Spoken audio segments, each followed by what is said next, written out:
Yun na magandang araw po sa inyo lahat. Welcome po sa Makapili TV. So katatapos lang po ng ating midterm election at meron ng mga pong mga naiproklamang mga local candidates. So ang inaantay na lang po natin yung official na pagproklama sa mga senador. So dahil po dyan, magkakaroon lang po tayo ng kaunting analysis kung ano po yung nangyari sa PDP laban sa ating Duterte, kung bakit sa kasalukuyan tatlo lang po yung nakapasok plus yung dalawang in-endorse ni VP Sara. Kaya dito kay Boss Dada ipaliliwanag niya kung sa palagay niya bakit ganun yung nangyari, kumbaga dun sa resulta ng eleksyon bakit nagkaganon. So merong hindi natin maiiwasan na meron talagang mga pagdududa dahil sa yearly naman, hindi naman yearly, every election naman talaga hindi nawawala yung mga problema natin sa Comelec. Andyan yung mga delay yung pagta-transmit, doon pa lang sa proseso ng pagboto natin, nagkakaroon na ng problema. So, hindi talaga maiiwasan na magkaroon talaga ng pangamba o ng sabi natin ng yung indikasyon na nagkakaroon ng dayaan. So, ito ipaliliwanag lang dito ni Boss Dada kung ano ba yung sa palagay niya nangyari, kung bakit hindi nakapasok ang mga Duterte itong nakalipas na ating eleksyon. So ito, panoorin po natin siya. We made contact, as in contact. Ang Pastor Apollo for Senator Movement, nagbabahay-bahay yan, nagfa-flyering yan. Aside from that, nagta-town hall meetings pa tayo. Every town hall meetings, mga bossing, tuloy-tuloy yan, walang patid yun. At least 5, 6, hanggang 10 town hall meetings per day yung ginagawa natin. We are getting yung mga information no mga uma-attend sa atin. We just want to, just for us to have a count kung ilan yung ating na kumbaga naaabot nung ating mga plataforma. So, meron tayong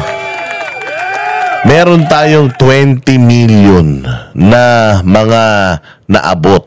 20 million. Binilang natin lahat ng mga nag-sign sa mga manifesto natin every time na nagkakandak tayo ng mga town hall meetings. Umabot po tayo sa 20 plus million. Ngayon, papaanong from 28, napunta pa si Pastor sa 31? Kung tanginan yan, it doesn't add up. The mathematics doesn't add up. Ngayon sasabihin nyo, na boss, di baka naman ayaw kay Pastor talaga. Baka naman talagang ayaw kay Pastor noong mga pinupuntahan ninyo. Malabo eh. Malabo mga bossing. Kasi ako halos ang umikot sa halos buong Pilipinas. Besides Mindanao, ako talaga yung nakatoka dyan. Visayas Mindanao atin yan. Visayas Mindanao atin yan. Mindanao most especially atin yan. Kaya nga sabi ko nga sa inyo, yung 25 million, almost 26 million ni Bongo, legitimate yan. Duterte crowd yan. Hindi pwedeng boboto kay Bongo. Tapos pangalawa, si Ma'am Aquino na. Tapos binoto rin niya si Soto. Binoto rin niya si Tulfo. Hindi pwedeng ganun. Dito may punto yung, kumbaga yung punto rito ni Boss Dada. Dahil nga siyempre isa siya sa mga talagang nangampanya.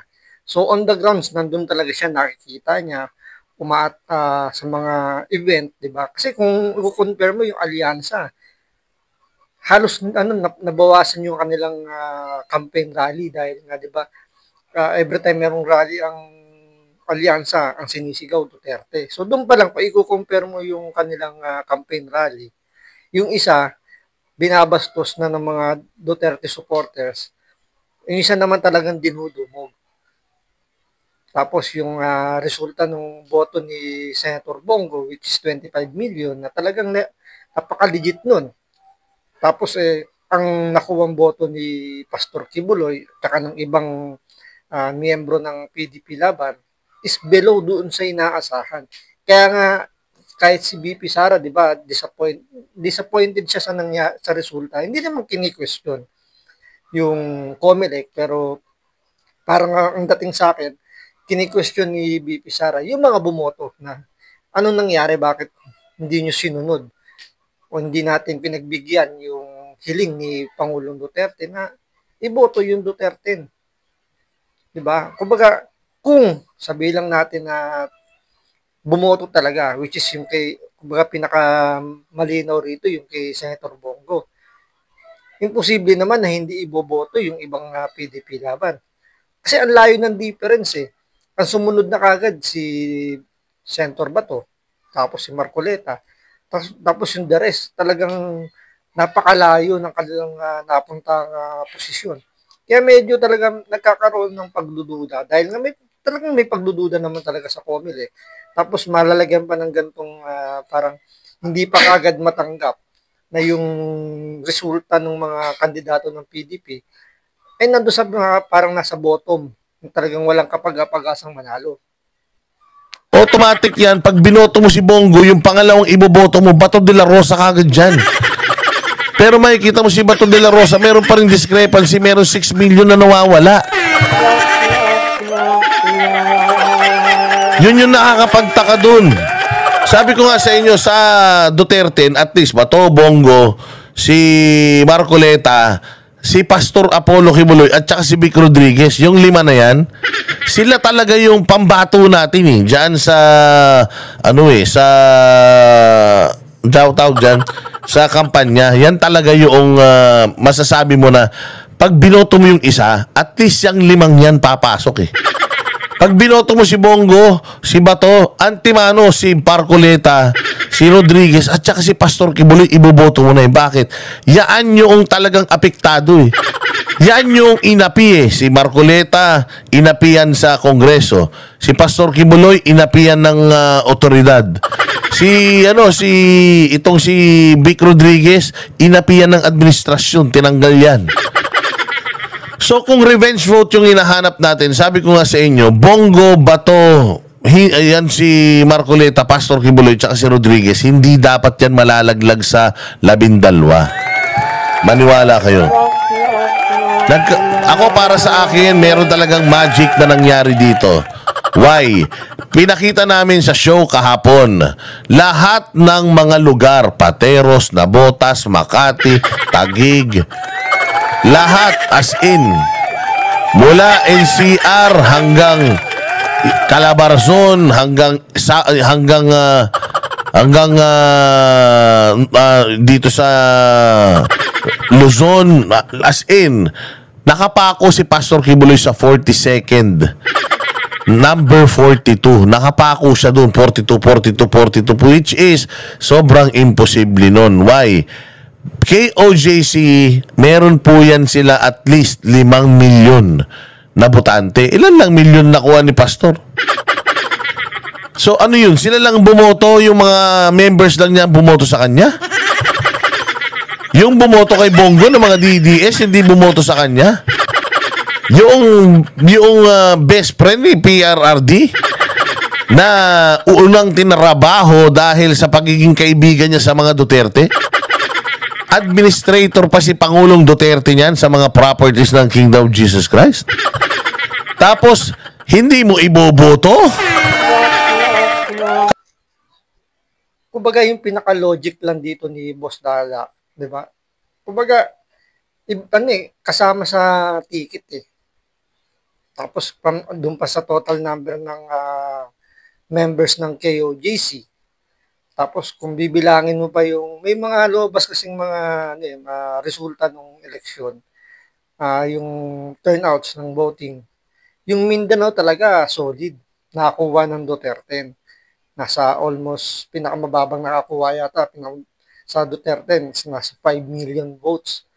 So parang nakakapagtaka nga naman na sa dami ng miyembro ng KOJC, imposible naman hindi na iboboto yung Duterte. Wala na ibang boboto sa iba sa kanila. Pagdating ng Visayas tsaka ng Luzon. Sigurado naman tayo na marami pa rin boboto. Hindi naman makukuha ang majority. Pero at least makakadagdag. Pero ang nangyayari, parang Ang bumoto lang kay Pastor Kibuloy, especially sa kanya, siyempre siya yung pinaka-head ng TOGC. Siyempre, sabi nga ni Boss Dada, napaka-imposible naman na ang boboto lang sa kanya yung mga miyembro niya lang. Paano pa yung the rest? Kaya yun yung medyo nagkakaroon talaga ng alinlangan, talagang mag-iisip ka, especially kung ikaw ay isang supporter, talagang mag-iisip ka na anong nangyari. Tapos ganyan pa yung, kumbaga yung tingin natin sa Comelec, talagang may kinikilingan, talagang nasa administrasyon yung kanilang leaning. Talagang hindi may iwasan talagang isipin na nagkakaroon ng magic dito sa eleksyon natin. Kalokohan eh. Sabi ko, yung makakuha si Pastor Kibuloy ng 10 milyon, ano yun eh, it's easy. Why? It's easy. Hindi naman, yan namang mantakin mo si Marcoleta, ikinampanya din yan si Pastor Kibuloy. So, yung mga kapatid nating Iglesia ni Cristo, makakaintindi naman siguro, kahit mga at least 30% ng mga kapatiran sa iglesia, nakita naman natin na isinama dinala ng PDP si Marcoleta bilang isang guest candidate. Siguro naman tatanaw ng utang na loob yung mga kapatid nating INC at iboboto. At least, hindi man majority sa kanila, ilan sa kanila, iboboto yung Duterte. Kaya nga, kung itong numero ni Bongo, hindi mo na kayang dayain. Yan na talaga yun. Pero itong numero din ni Bam Aquino, hindi mo rin to pwedeng dayain. Hindi mo na rin to mababago. Yan din yun. Pero magsisimula tayo dun sa boto ni De La Rosa, ni Marcoleta. Kasi Marcoleta, ang lakas niyan.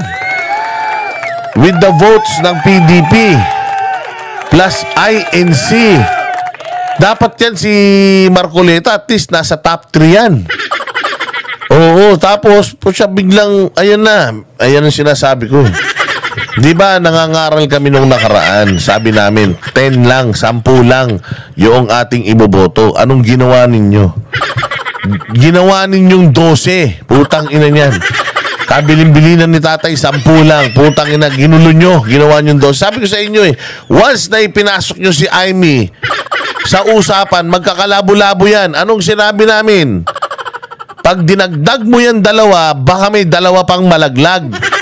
O anong nangyari? Putsang ina, halos lahat nalaglag.